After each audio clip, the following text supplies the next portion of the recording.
Twelfth class बेटा next chapter हम start करेंगे आज हाइजेंस प्रिंसिपल। ये वेव ऑप्टिक्स के साथ रिलेटेड जो है टॉपिक है। पहले हमने रे ऑप्टिक्स कंप्लीट की थी। तो वेव फ्रंट क्या होता है, सबसे पहले तो इस चीज़ को हम डिस्कस करेंगे। The locus of all the particles of the medium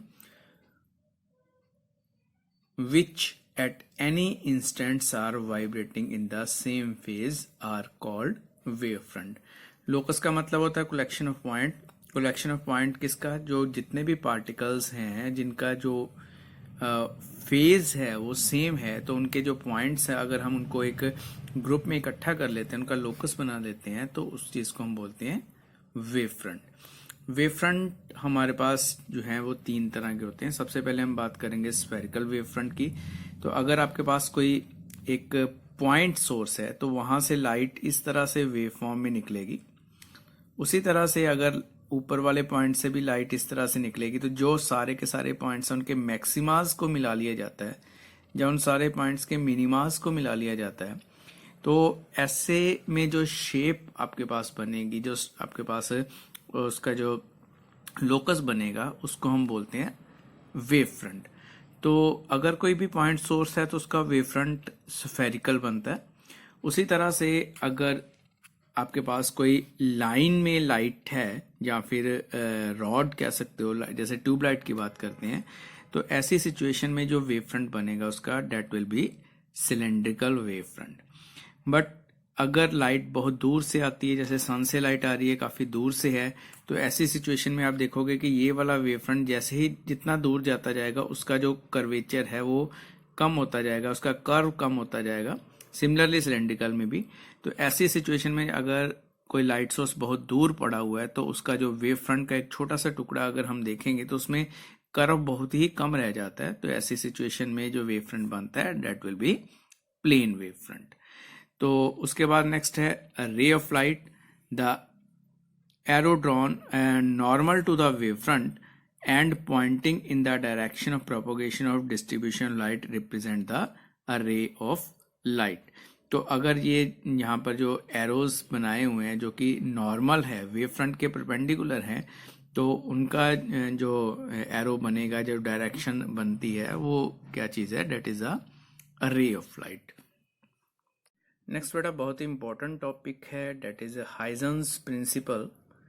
तो according to Huygens principle, each point on a given primary wave front act as a source of secondary wavelet, sending out disturbance in all the direction in the similar manner as the original source of light does। तो इसका मतलब जो है, जो primary wave front हम किसको बोलेंगे, जो पीछे वाला वेव फ्रंट है that is primary wave front. अगर यहाँ पर ए की बात करते हैं तो ए वेव फ्रंट जो आपके पास यहाँ पे स्फेरिकल वेव फ्रंट दिख रहा है, तो this is a primary wave front. तो इसमें हर एक पॉइंट जो है that will behave like a source of light. जैसे ये point small a, small b, small c लिखा हुआ है, तो वो चारों तरफ लाइट को डिस्ट्रीब्यूट करेगा। तो पहला तो प्रिंसिपल यही है कि each point of the primary wave front act as a source of light. तो सेकंड है the new position of wave front at any instant. जो नया वेव फ्रंट बनेगा आगे वाला, जिसको हम सेकेंडरी वेव फ्रंट बोलते हैं, is the envelope of the secondary wavelets at any instant। तो यहां से मैंने बोला था कि स्मॉल ए बी सी जो है वो स्मॉल सोर्स ऑफ लाइट हैं। तो ये स्मॉल सोर्स ऑफ लाइट जब चारों तरफ लाइट डिस्ट्रीब्यूट करेंगे तो इसका जो आगे वाला पोर्शन है उसका अगर हम टेंजेंट यहां से ड्रॉ कर देते हैं इन्हीं सारे वेवलेट्स के ऊपर, then it will act as a secondary wavelet. जो नया वेव फ्रंट है वो यहां से बन जाएगा। तो ये दो जो प्रिंसिपल्स हैं वो आपने याद रखने हैं। ये क्वेश्चंस भी आता है अक्सर कि write the principles of Huygens principle, काफी इंपॉर्टेंट टॉपिक है। तो सिर्फ ये दो डेफिनेशंस हैं जो आपने यहाँ पर इसकी करनी है। उसके बाद नेक्स्ट है the law of reflection on the basis of wave theory. तो आपने लॉ ऑफ रिफ्लेक्शन पढ़ा हुआ है। लॉ ऑफ रिफ्लेक्शन में जो मेन लॉ है that is i is equal to r. तो हम यहाँ पर इसी चीज को प्रूव करेंगे on the basis of wave theory. तो ये डायग्राम यहाँ पर बहुत ही इंपॉर्टेंट है जिसको आपने नोट करना है पहले। तो आपके पास वेव फ्रंट क्या है, लाइट जो है वो यहाँ से डिस्ट्रीब्यूट हो रही है, इस तरह से पूरी वेव की फॉर्म में आ रही है। तो एल से लेकर एम तक जो है वो वेव फ्रंट है, कंप्लीट वेव फ्रंट है। तो इस वेव फ्रंट में जो लाइट है वो इंसिडेंट होती है एक्स वाई मिरर के ऊपर। लाइट जो है उसकी रिफ्लेक्शन स्टार्ट हो जाती है जब ये लाइन एल वाला पार्ट जो है वो ए के ऊपर पहुंचता है। और यहाँ पर इसका जो नॉर्मल, क्योंकि प्लेन वेव फ्रंट की बात कर रहे हैं तो इसका नॉर्मल यहाँ से अगर परपेंडिकुलर ड्रॉ किया जाता है एपी, तो ये एपी जो है इसका वेव फ्रंट है यहाँ पर। तो ऐसी सिचुएशन में पॉइंट ए की रिफ्लेक्शन तो हो गई, पहले से ही हो गई है, क्योंकि ये यहाँ से रिफ्लेक्ट होके इस तरफ जाना शुरू हो गया एल डैश की तरफ। बट पी पॉइंट के ऊपर रिफ्लेक्शन नहीं हुई है, तो वो पॉइंट पी डैश के ऊपर रिफ्लेक्ट करके यहाँ से एम डैश की तरफ जाना शुरू होगा। तो पॉइंट ए से लेकर पी तक के बीच का जो पार्ट है डेट इज जो in between the reflected ray और इंसिडेंट रे, उनके बीच का पार्ट होगा। कुछ पार्ट रिफ्लेक्ट हो चुका है, कुछ पार्ट रिफ्लेक्ट नहीं हुआ। तो यहाँ से जो लाइट आ रही है, एक सेंटर में हम और लाइन कंसिडर कर लेते हैं जो कि पॉइंट क्यू के ऊपर है। यहाँ पर वो के पॉइंट के ऊपर इंसिडेंट हो रही है मिरर के ऊपर, और रिफ्लेक्ट होने के बाद क्यू डैश की तरफ निकल जाती है।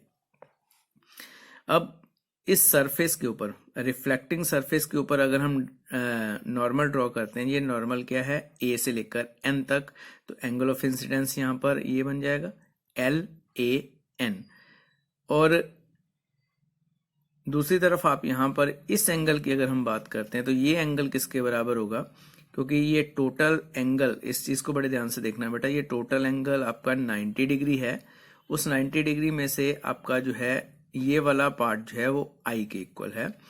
अब एल ए पी ये भी परपेंडिकुलर है, तो एन ए पी ये वाला जो पोर्शन है it will be 90 minus I.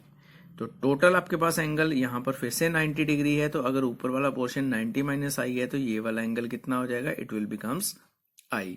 Similarly इस साइड पर भी आप देखोगे तो ये एंगल ऑफ रिफ्लेक्शन है, और अंदर की तरफ भी इसी तरह से एंगल ऑफ रिफ्लेक्शन बनेगा। अब हम आगे इस चीज को यूज करके प्रूव करने जा रहे हैं कि आई आर के इक्वल किस तरह से होगा इस केस में। देखो बेटा, यहाँ पर जो वेव फ्रंट है वो प्लेन वेव फ्रंट है ए से लेकर पी तक। सिमिलरली एक plane wave front after reflection बनेगा, वो कौन सा होगा, पी डैश से लेकर ए डैश के ऊपर। तो जितना टाइम एक लाइट को पी से लेकर पी डैश तक जाने के लिए लगेगा, क्योंकि ये वेव फ्रंट का एक एंड है, ये भी वेव फ्रंट का एंड है, उतना ही टाइम ए से लेकर ए डैश तक जाने के लिए लगेगा, और उतना ही टाइम क्यू से लेकर लाइट को के तक जाने के लिए और के से लेकर क्यू डैश तक जाने के लिए लगेगा। अब क्योंकि टाइम इक्वल है तो इसी चीज को हम यूज कर रहे हैं यहाँ पे। T which is equal to Q K divide by C. Time period किसके इक्वल होता है, distance upon velocity which is equal to time. तो आपका दो पार्ट्स में क्योंकि टाइम है यहाँ पर, Q से लेकर K तक जाने के लिए, K से लेकर Q डैश तक जाने के लिए, तो टोटल टाइम किसके बराबर हो, इन दोनों के सम के इक्वल, क्यू के प्लस सी, के क्यू डैश प्लस सी। अब हम ट्रायंगल कंसिडर करेंगे, right angle triangle A Q के। जो एंगल हम बोल रहे थे कि आई के इक्वल है, तो वहां से साइन आई की वैल्यू ए क्यू के साइन आई किसके बराबर हो जाएगा, परपेंडिकुलर और हाइपोटेन्यूज होता है। परपेंडिकुलर क्या चीज है यहाँ पे, क्यू से लेकर के तक। हाइपोटेन्यूज किसके बराबर है, ए से लेकर के तक। तो ये वैल्यू हम यहाँ पर पुट कर रहे हैं, क्यू के विच is equal to A K sine I. Similarly R वाली साइड पे भी आपके पास क्यू के क्यू डैश किसके बराबर हो जाएगा, के पी डैश साइन आर के इक्वल हो जाएगा। ये वैल्यूज मैं पुट कर रहा हूं यहाँ पे। अब यहाँ पर के पी डैश को मैं थोड़ा सा मॉडिफाई कर रहा हूं। के पी डैश किसके बराबर है, A P dash minus A K. फिर से डायग्राम को देखो, K P dash which is equal to full value A P dash minus A के।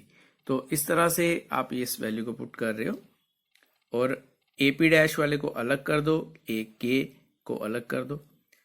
अब यहां पर थोड़ा सा आपने जो बताना है वो क्या चीज है, कि जो रिफ्लेक्शन है वो के की पोजीशन के ऊपर डिपेंड नहीं करती। टाइम तो सबके लिए सेम लग रहा है, तो के आपका जो है वो किसी भी पोजीशन के ऊपर हो, चाहे वो इस जगह के ऊपर हो, चाहे इस जगह के ऊपर हो, या इस जगह के ऊपर, कहीं भी हो सकता है।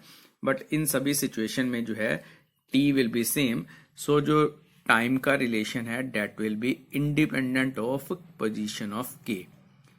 अब ए के तो 0 होने से रहा, बाकी टर्म अगर इस चीज को हम इंडिपेंडेंट करना चाहते हैं तो ऐसी सिचुएशन में जहां तो ए के की वैल्यू 0 हो जाए या sine i minus sine r 0 हो जाए। ए के 0 नहीं हो सकता, so sine i minus sine r को 0 होना पड़ेगा, तो sine i will be equal to sine r and i must be equal to r. This is called law of reflection. तो इस चीज को हम यहाँ पे प्रूव कर लिया हमने इस तरह से। सिमिलरली बेटा लॉ ऑफ रिफ्रैक्शन भी है। तो लॉ ऑफ रिफ्रैक्शन के अंदर क्या होता है कि लाइट जो है दूसरे मीडियम में एंटर कर रही है, यहाँ पर एंगल आई बना, उसी तरह से पहले की तरह दोनों तरफ नीचे की तरफ एंगल आर बनेगा, यहाँ पर भी एंगल आर बन गया। तो सेम बीच वाली लाइन जो लाइट क्यू से लेकर के तक और के से लेकर क्यू डैश तक पहुंच रही है, उसका जो टाइम है वो ए से लेकर ए डैश के लिए और पी से लेकर पी डैश के लिए सेम होगा। तो यहां पर टाइम को उसी तरह से हम लिखेंगे, time is equal to Q K divide by C plus K Q dash divide by V. यहां पर सी और वी क्या चीज है, C is the velocity of light in vacuum and V is the velocity of light in the medium. क्योंकि medium change हो रहा है तो वेलोसिटी ऑफ लाइट चेंज हो जाएगी।